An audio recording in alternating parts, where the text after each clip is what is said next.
Hello and welcome back to the Boropolis podcast. As usual, I am joined by Nathan, and on this week's episode, we have two games to reflect on, and of course, we will also look forward to Watford.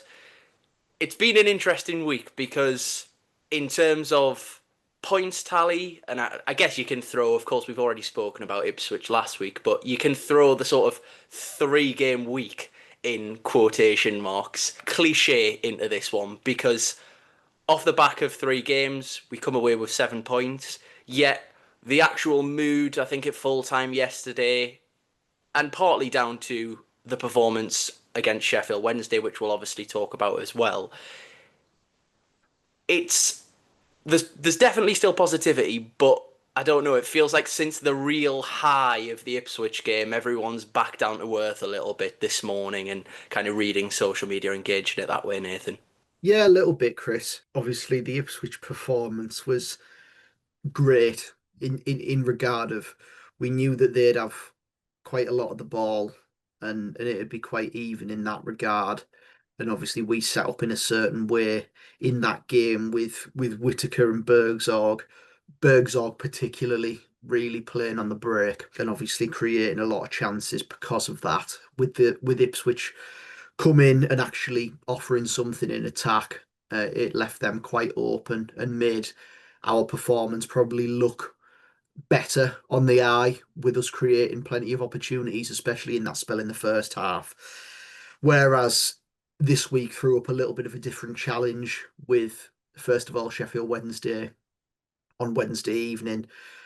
A little bit of a difficult test there because you didn't know what you were going to get with the whole sort of situation going on at Sheffield Wednesday, and obviously them having to put out the same team with limited changes week in, week out at the minute.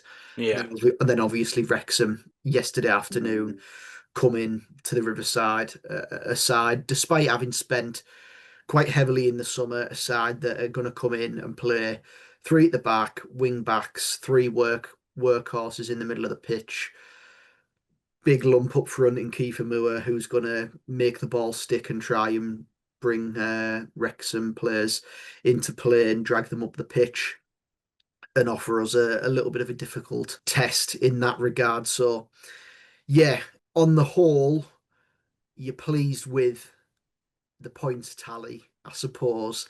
You're just sort of looking at yesterday's game in particular with a little bit of a what Yeah. Yeah. if we played a little bit better in that first half, particularly created a lot more chances in that first half and really had them on the back foot. But yeah, it's difficult not to be a little bit disappointed with the result yesterday, but in the end, it was a little bit of a rescue act having got it wrong in that first half, particularly. Yeah, absolutely. I think you've summarised it perfectly there, to be honest. Before we started recording, we kind of did say, given the mood and just in general the performances, it felt like almost Wednesday's game kind of continued into the first half against Wrexham. Obviously, the shape remained the same, and of course, we'll get on to the formation question, and especially, I think, yesterday, personnel selections from Rob Edwards. But just going back to Wednesday, as you say, there was the boycott. It was always going to be a strange atmosphere.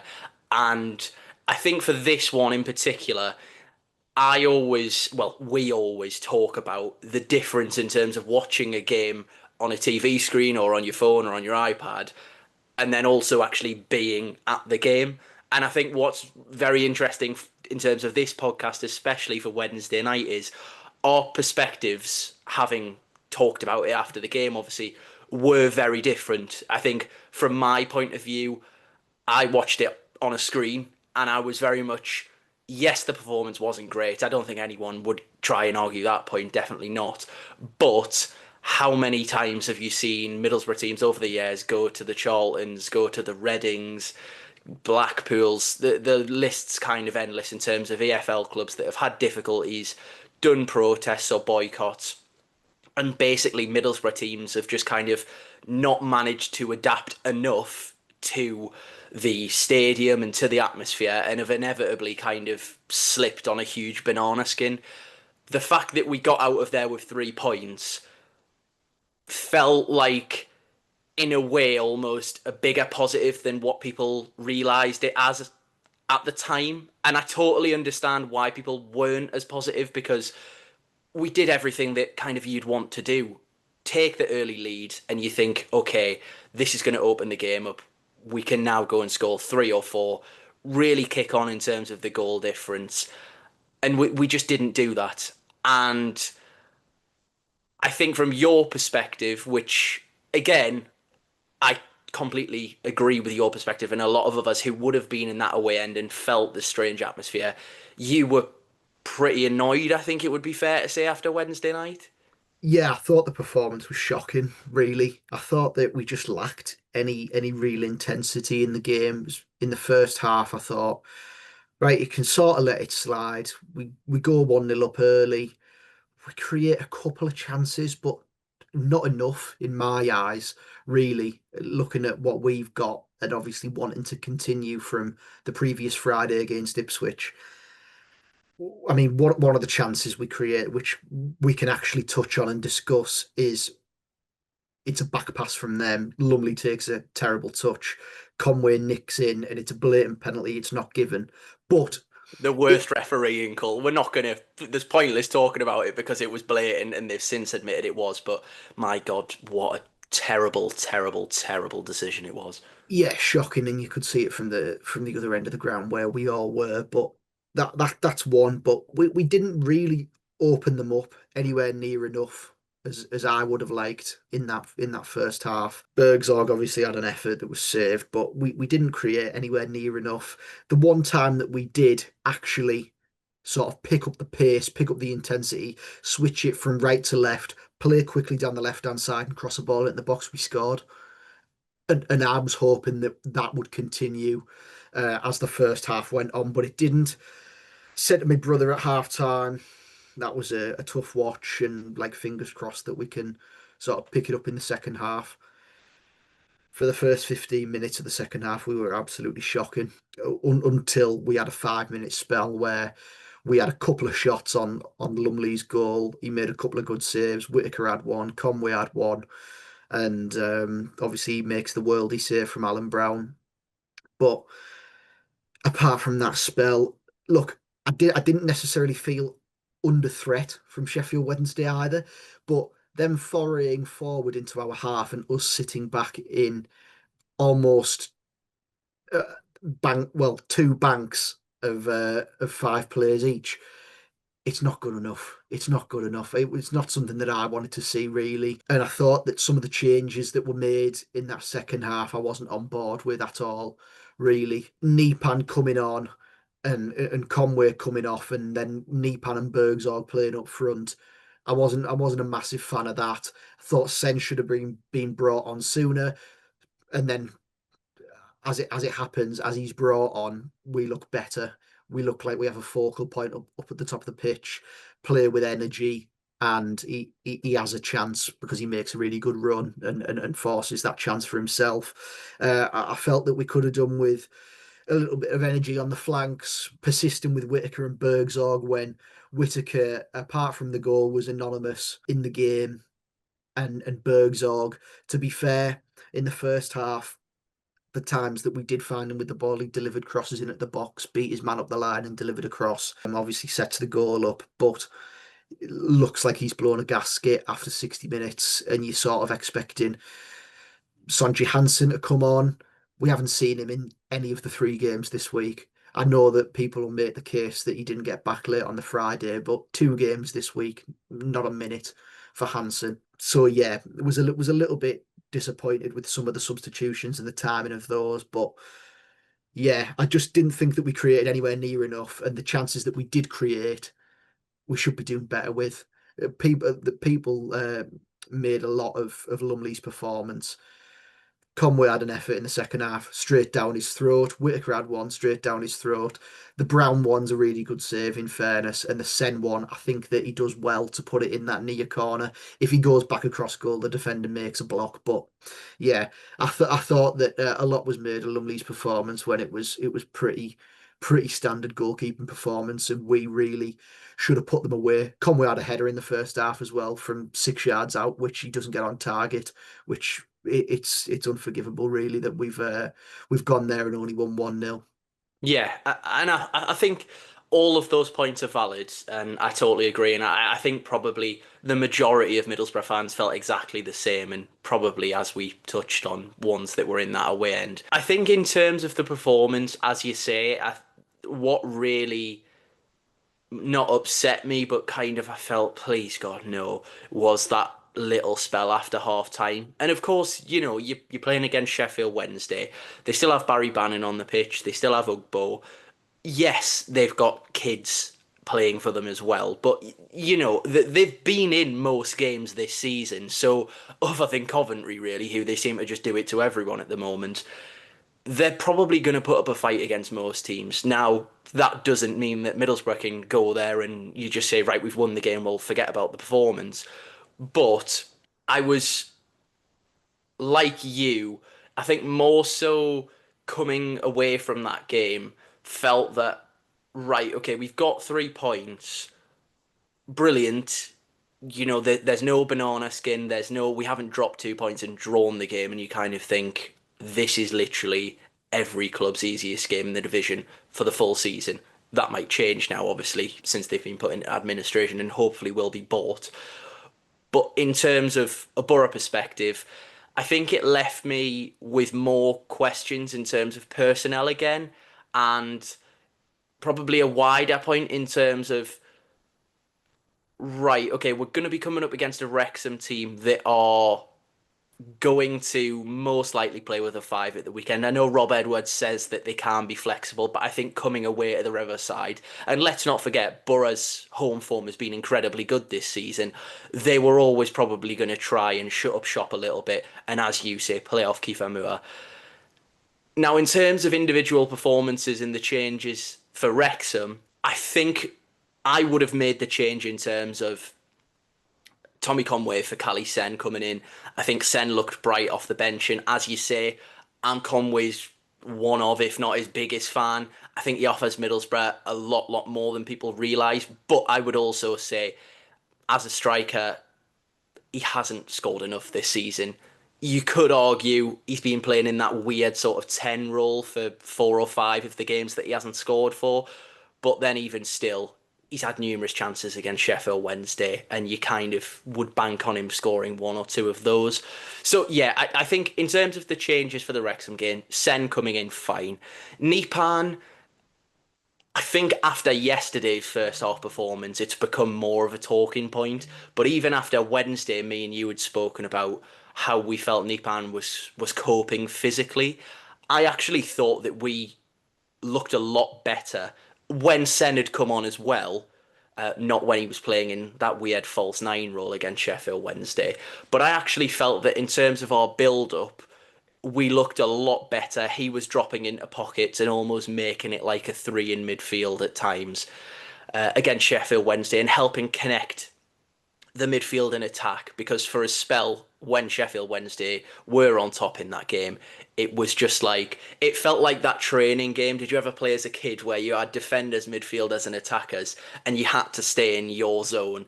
And it felt like that yesterday as well. And I thought, right, okay, well, Nipan's going to play in that 10 role. It probably gives a little bit of flexibility where he's able to drop into pockets.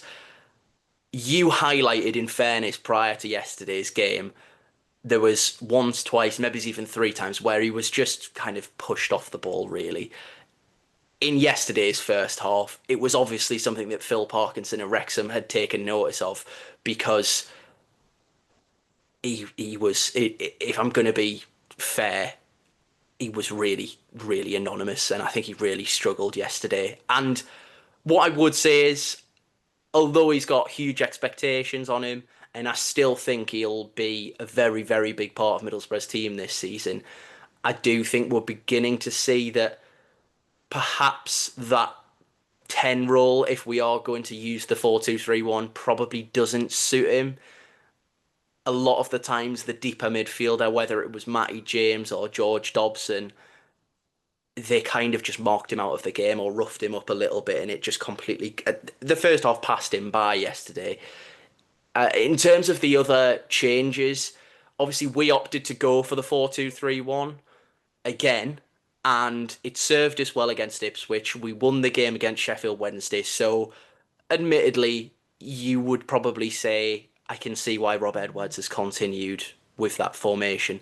The big change for me yesterday, and something that I'm sure we'll talk about, was Alan Brown for Aidan Morris. And I felt the reason why we were so poor in the first half yesterday, especially, was the shape against shape, but also I felt that we really missed Alan Brown's intensity and just ability to not take too many touches.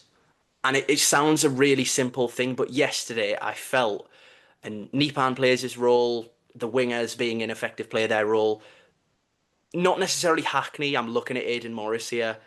He just wanted too many touches on the ball first half, and he kept on going back and sideways. Alan Brown, after a man of the match performance against Sheffield Wednesday and a really good performance against Ipswich, I think yesterday has every right to feel absolutely furious that he hasn't continued in the team.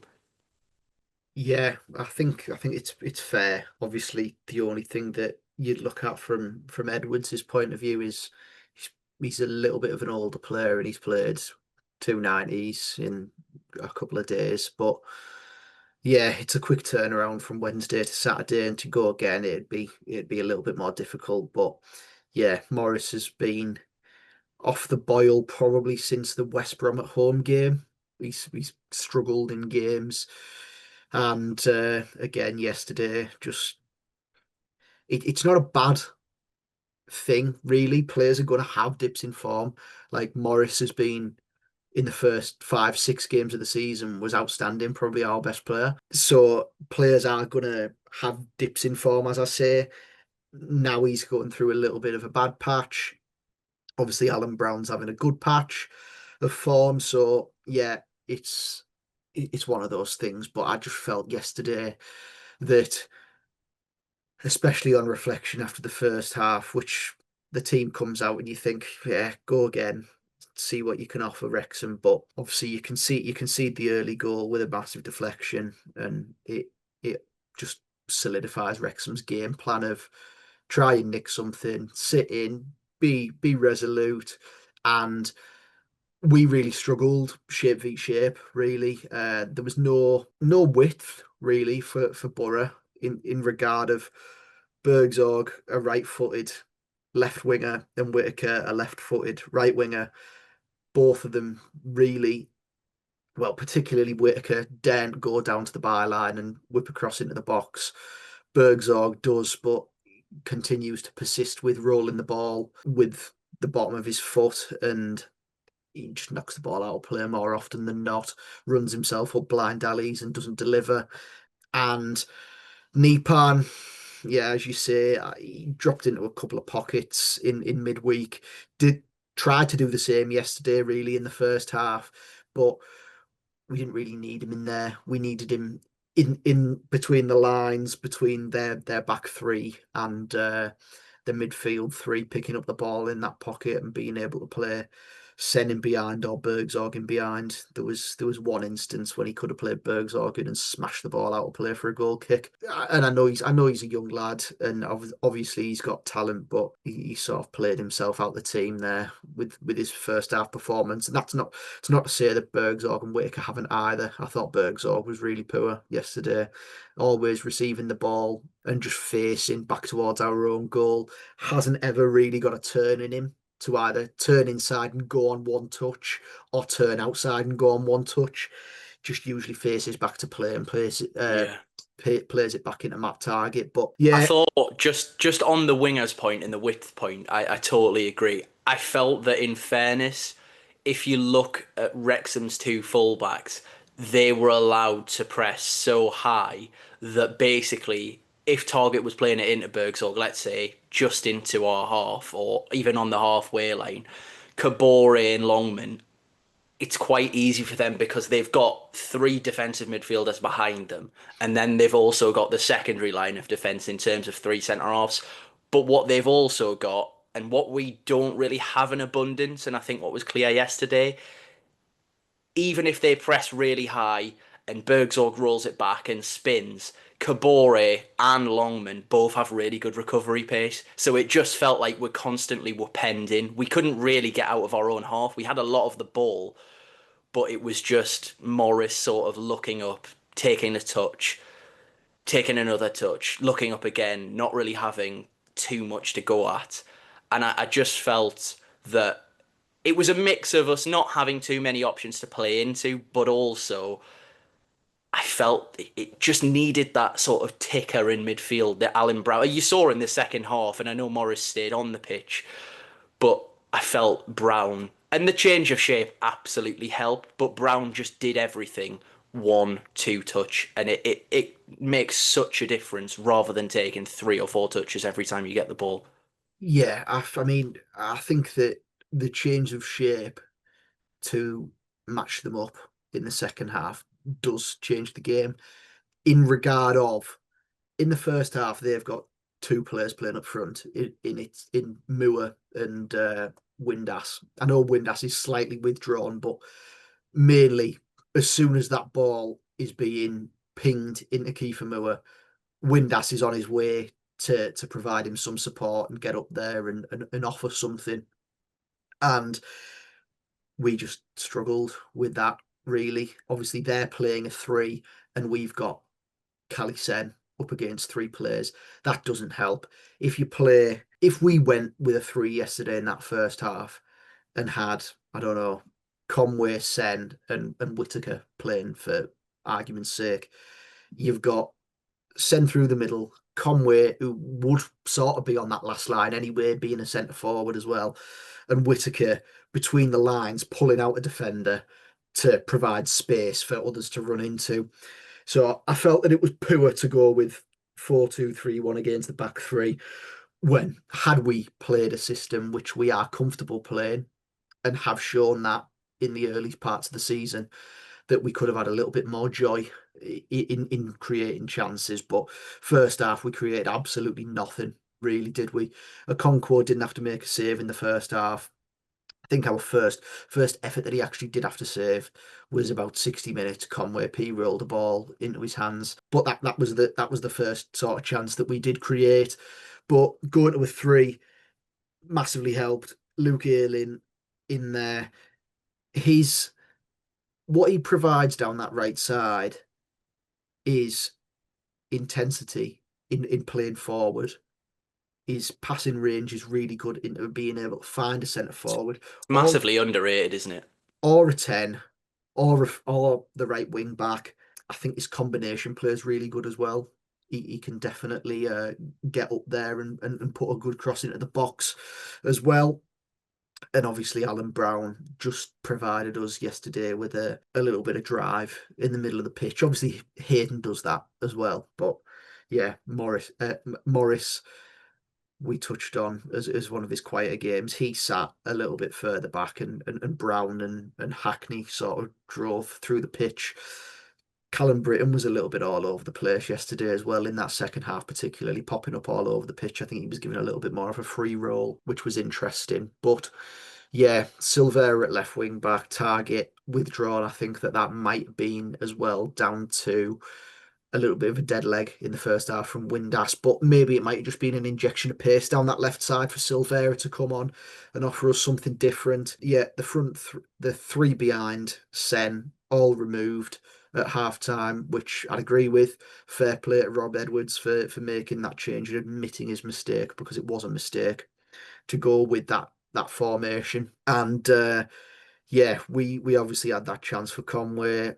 We created the odd chance, but to be fair, I did feel that despite being in and around Wrexham's area, it was difficult for us to break them down. Obviously, we want to go through the middle of the pitch quite often, and we couldn't do that yesterday. They blocked that middle of the pitch really well. We kept compact in there, leaving us to go down the outside. And obviously, with wing backs, Britain had blown a gasket. Really, he didn't really have that turn of pace to be able to knock it past Longman and deliver something in at the box. And down the left side, Silvera, as much as he can knock the ball down the line, his delivery's quite poor off his left foot, obviously being a right-footed player. So that was a little bit difficult. Felt that the game could have been made for Hansen a little bit to be able to Yeah, knock the ball up the line and provide you a little bit of pace. And just literally, the idea would have been, Hansen, get yourself on this pitch when you get the ball. run. Get the byline and Yeah, cross the ball across the face of goal. But we failed to create all too much. In doing so, we left ourselves slightly open at the back. They made a couple of changes. Lewis O'Brien came on, Kikase, the left wing back, and to be fair, he does the left wing back Kikase does really well to create a chance in taking a really good touch in between two Boro players driving forward. Him and O'Brien, some good play down the left side, and O'Brien puts a ball on Keith Moore's head, and he has to score. And if he does, it's game done. Wrexham's game plan would have worked an absolute treat. He has to score six yards out, really, and a player that is supposedly as good as his head as Keith Moore, you'd expect him to score, and he doesn't hit the target. But Borough then sort of out of nothing, really. We get the equaliser, don't we? Which is really, really important. I Kick think us back in. with this one we've spoken about Morris. Well, I've spoken about Morris plenty in this podcast. One of the only times, and he actually did it after, where rather than going square or back or taking too many touches, he actually plays through the lines. And it starts with him just going, actually, this game is just going to finish the way that we're at now. If someone doesn't put the foot on the ball and actually try and. I know it sounds ridiculous because, of course, Borough were trying to score, but in terms of real intent of trying to force a ball through the lines, Morris knocks a pass through a Hackney, and it's probably the pass of the game, and it unlocks that little space that we were talking about where you want Nipan for Hackney to drive on. His shot gets blocked. It then gets worked its way out to Britain. And in fairness, I think when we signed Callum Britton, a lot of Blackburn fans did say defensively, you'll have absolutely no worries. Attacking wise, he is quite good playing at right wing back, but he is also, you never really know what you're going to get. And we haven't seen that side of Britain's game probably enough, I think it would be fair to say. But the cross that he puts in, a really deep ball into the box, and fair play to Hayden Hackney. I think it's probably the first headed goal of his career. Just gambles really and makes a great run in behind the fullback. And yeah, you've got to say fair play for both of them. But I think when you're talking about Ayling, it's not only his passing ability, basically slapping balls into midfield and saying turn. It's also that overload on the right hand side because the left wing back doesn't know who to pick up in this one, and it allows Britain to move into the middle of the pitch and deliver a ball. And the left wing back's thinking, do I pick up Ayling because he's a fullback, he'll run to the byline. And yeah, as I say, the gamble really works from Hayden Hackney. It's a great ball and it's a great header, in fairness.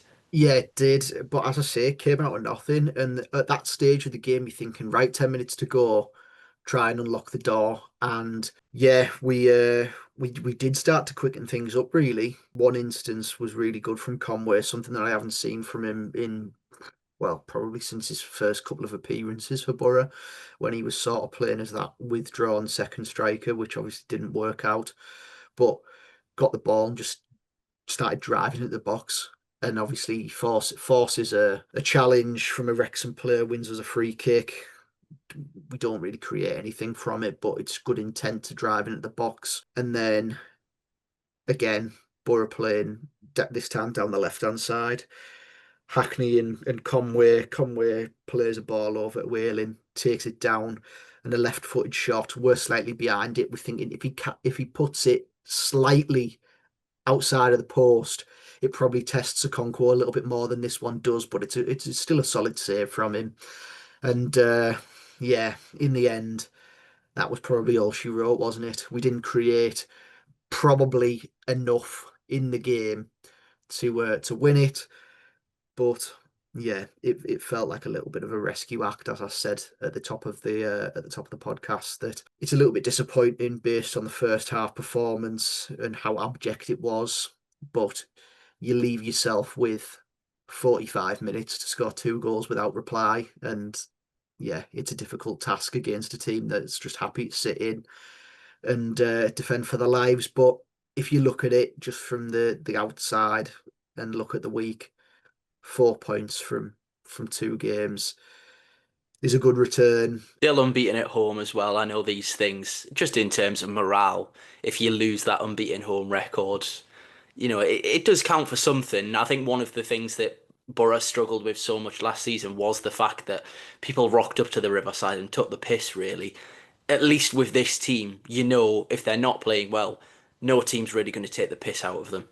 Yeah, they did well to get themselves back into the game, and as I say, it was sort of unexpected how it happened. The goal did seem to come out of nothing, and at half time, having created nothing in the first half, you're thinking it's going to be one of them type of games again where you come to the Riverside in October, the sun's setting, and Borough get beat by a shit team at home because we just can't create anywhere near enough. And to be fair, we didn't create anywhere near enough yesterday, but we still find a way to earn ourselves a point and move on from quite a strange week in regard of a weird atmosphere at Hillsborough on Wednesday night. But you pick up 3 points, you don't perform well, and then yesterday afternoon you don't perform well, but you're sort of happy in the end to take a point. I'd seen Wrexham fans after the game saying, yeah, we played really well and Middlesbrough celebrating a point. I don't think celebrating's the word. I think it's more accepting based on how shit we were. But yeah, 7 points from nine in a 3 game week. I think that most would have taken that, probably more expecting that you'd have drawn against Ipswich and beat Yeah, Wrexham. But it doesn't matter. You take 7 points from nine, you're still projecting at 2 points per game in the championship, which is really, really good at this stage of the season.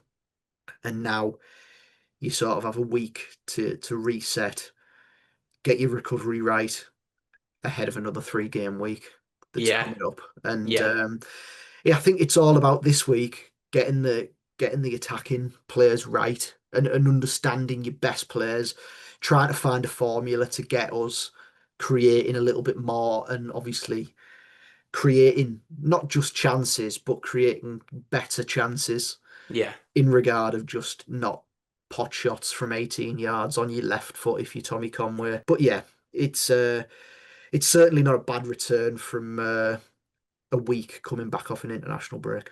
Yeah, I think going into, as you say, another 3 game week, but Watford especially, we've got a free week, and I think it probably raises the question, and I think a lot of social media talk, I think a lot of Borough podcasts this week will talk about the exact same thing. And when I last spoke to Dom, one of the sort of key points he said from this little run of fixtures, not especially the last three, but just this group until the next international break, it's going to answer a lot of questions about where Borough are really at, and also what really is actually Borough's best 11.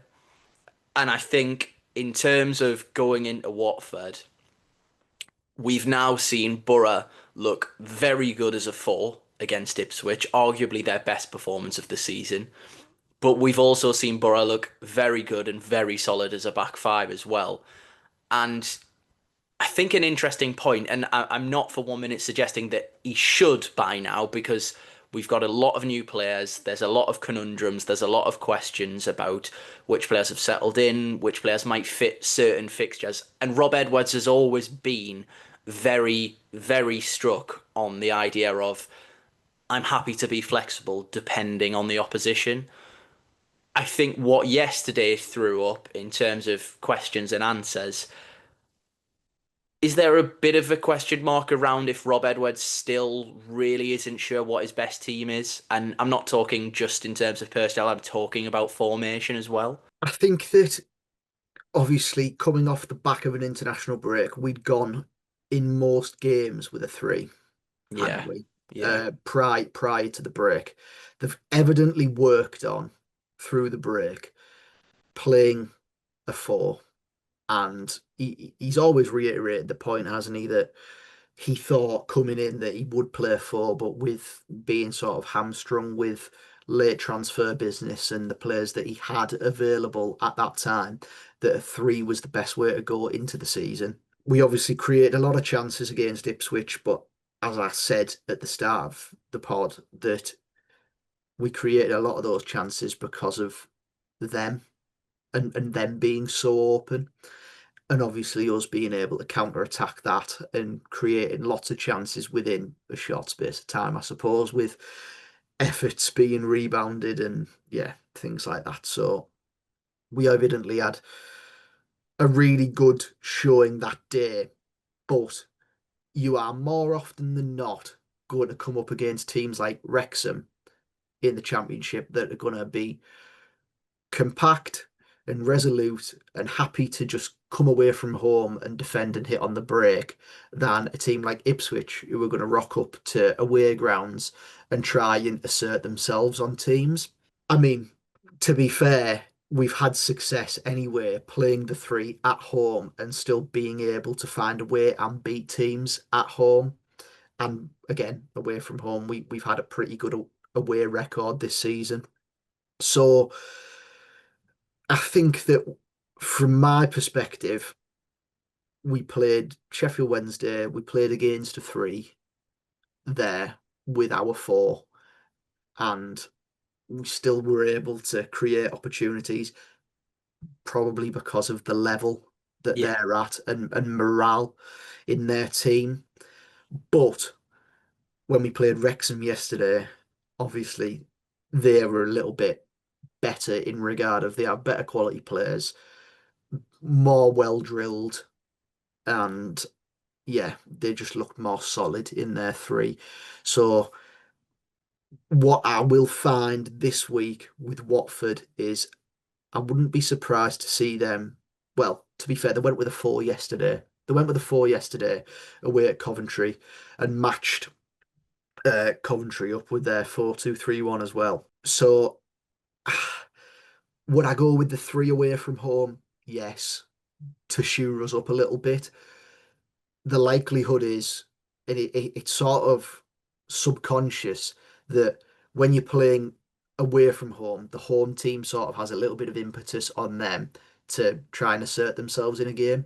So going away to Vicarage Road next week, they're probably going to play four at the back, two in midfield, sit in, lose a slightly further forward, Bar and Iran Kunda possibly off both sides, or Vata off one side and a centre forward through the middle in Kerem Guard. So they're going to try and attack at us. Whereas if we sit in a three, have Hackney and Morris or Hackney and Brown or all three of them even. yeah. If you do you want to know what I wouldn't be against next I was week. going to say that was interestingly the first time yesterday that we've seen what I think a lot of people thought that Rob Edwards was going to go with in terms of his favoured formation at Luton, which was a 3-5-2. And that enables you to get Brown in, who I think in terms of his recent form is undroppable, really, which sounds daft after he got dropped yesterday. But you also get Aidan Morris in the team.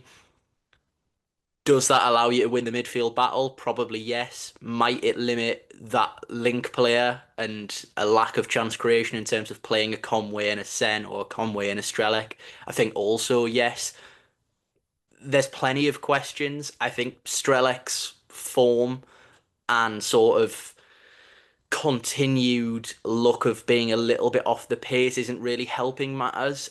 I'm not one of those that are kind of saying complete disappointment already, but other than that first West Brom game and a few flashes, hasn't looked. I'm still really not sure where his best position is, to be honest. I thought that he did look better against Ipswich, but then struggled really against Sheffield Wednesday. Yesterday, come on, and played more as just two nines with Conway, and I think struggled again. I think it's a really interesting dynamic, but I would agree with you. I think moving forwards, not necessarily just against Watford, Middlesbrough look a better team in the five. I think Luke Ayling, a little bit similarly to Brown, really, arguably our best player this season. Him, in terms of just playing balls into midfield, as you say, helping Britain out and allowing Britain to be more dynamic and go forward without kind of worrying about what's going on behind him. That definitely helps. Target's absolutely fine. I don't. I saw a lot of talk about, well, we need Silvera and a bit more pace in the team. Matt Targett's actually Boro's best or biggest chance creator so far this season, and for me, looks just as good at left wing back as he does left back, so that's fine. The back three picks itself, I think now, in terms of the question I asked, does Rob Edwards know his best team? Does Rob Edwards know his best formation? I think he probably knows that Boro are a better and a really good team as a five. But it's just about, again, going back to the points that we were prior to this international break, deciding, does he go with the three? Does he go with the two and then the one? I personally think the way we finished yesterday's game, other than target for Silvera, we might see that formation at Watford. I think if I'm going to Watford next week, Possibly with the exception of Sen for Strelec as well, I should say. I personally think it should be back three, your wing backs as always, target Britain. I'd actually go three in midfield, all three of them. You can have Hackney freed up slightly to be Yeah, able to drive further forward, and I'd have Strelec not necessarily always on the last line. He can come in and provide options and provide a man sort of in between the lines there, and Conway on that last line. I think that'll be something that I'd like to look at going into next week, especially with the personnel that they've got. Obviously, they've sort of struggled and sort of flip-flopped in team selection and obviously managers already this season, but they for the most part yesterday against Coventry, you look at the scoreline and see 3-1 and you go, yeah, another Coventry battering. But the created opportunities against Coventry yesterday, and obviously we've got a mate who's a Coventry fan, and he said, I don't know how they haven't scored from open play yesterday, but they've got some good individual players. Loser Iran Kunda's obviously sort of stood out this season because of his pace and dynamism. Vata, always an interesting player, and Quadwell Bar as well. He's loves quick. a goal against Middlesbrough. At least Yeah, it feels that way. yeah, but it'll certainly be a difficult test. I think a lot of people will just look at the league table and think, yeah, Watford are like 16th, but it's not like that. It's totally not like that. And fingers crossed, we can go there and sort of get things right. I'd definitely take a point there already, thinking ahead. But yeah, take a point away from home at Watford all day long. Something that I'd like to go back to based on yesterday as well, which I was thinking of on as the game was happening, was we haven't gone down at home yet Yeah, in the league. And obviously yesterday was the first time that it's happened this season. So a positive point that you fall behind at home and you still find a way to get back into the game. But yeah, it's a funny one. We're still churning, still picking up results, still still second in the league. still second in the league. I'm not. I mean, I don't want to look at the league table all too much.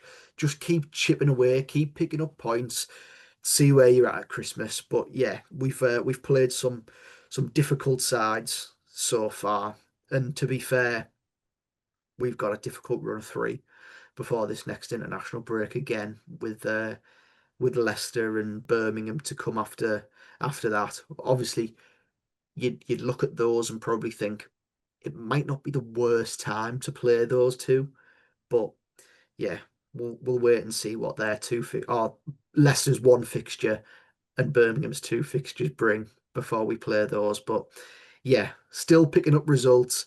albeit not being able to find our best 11 in regard of the attacking players just yet. Yeah, and I think that's probably a good place to leave it, to be honest, because there's still that bit of positivity, and understandably, I know this podcast might seem like we've gone on a little bit, and I think it's fair because it would be ridiculous to say, well, 4 point week, we've remained unbeaten at home. Let's all be completely oblivious to the deficiencies or potential deficiencies in this Middlesbrough team, but let's also celebrate the fact that we're not pushovers. We've got back into the game after going behind now, both away from home and at home. And I think Middlesbrough are still, I know I said it against Ipswich, but I think Middlesbrough is still a really good championship outfit. And I go into most games now thinking we might come out on the losing side, but we'll certainly be in the game for the vast majority of it. And I think that's all you can really ask, unless you're Coventry that go into every game expecting a 3-0 win every game now. But yeah, let's not focus on them too much until we actually come up against that super team, as some championship podcasters are kind of labeling them as. Yeah, Nathan. All that's left to be said from me really is just a massive middle finger to the bloke that ran on the pitch. What an absolute donut.